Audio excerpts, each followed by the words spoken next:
Fred Jacobs, thank you so much for joining us today. It's a great pleasure, Risha. Now, I'm sure you've been a very busy man because we commemorated World Maritime Day last week, but really Right. the maritime industry is your life and something that you feel very passionately about.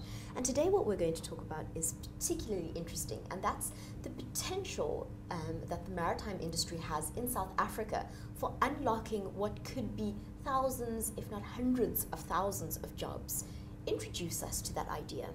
All right. We have a coastline of about 3,500 kilometers.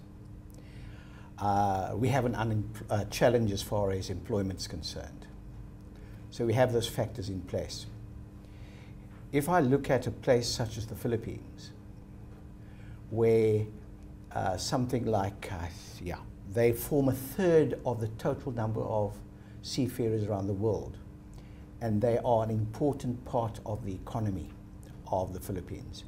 If you take the UK, 2%, the contribution of maritime shipping to their GDP is 2%. So it's more than all the engineering companies, the restaurants and takeaways. Right? So you can see the value that it adds. And what is more important is that 95% of all incoming and outgoing commodities come by sea.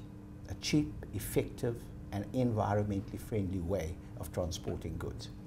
So if you look at that level of contribution to the South African economy, the Department of Environmental Affairs did a study recently and said that, found out or provided figures that said that 177 billion rand would be contributing towards our GDP by 2033, and 1 million jobs could be created.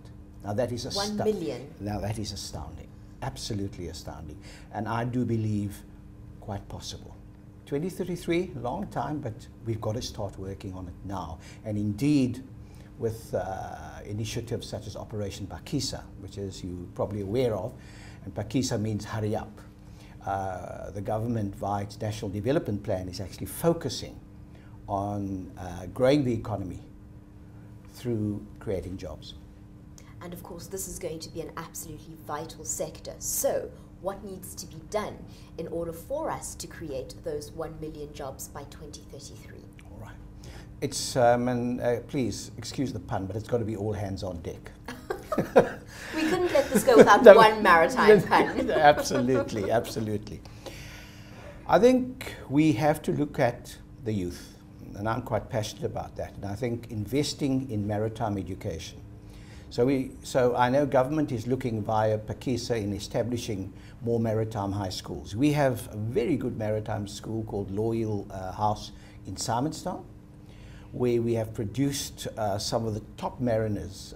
We have one guy who actually got an International Innovation Award for creating a shower on a yacht that provides hot water, and it saves that. It's one of our own. We've got a female master. Sounds like a contradiction in terms, but we do have one. So the potential is there, and if we can create more schools, if we can support the national universities and the technikons and the TVET to produce or to have more learners and indeed more educators, we will be well set to start teaching and training young men and women to get into the industry.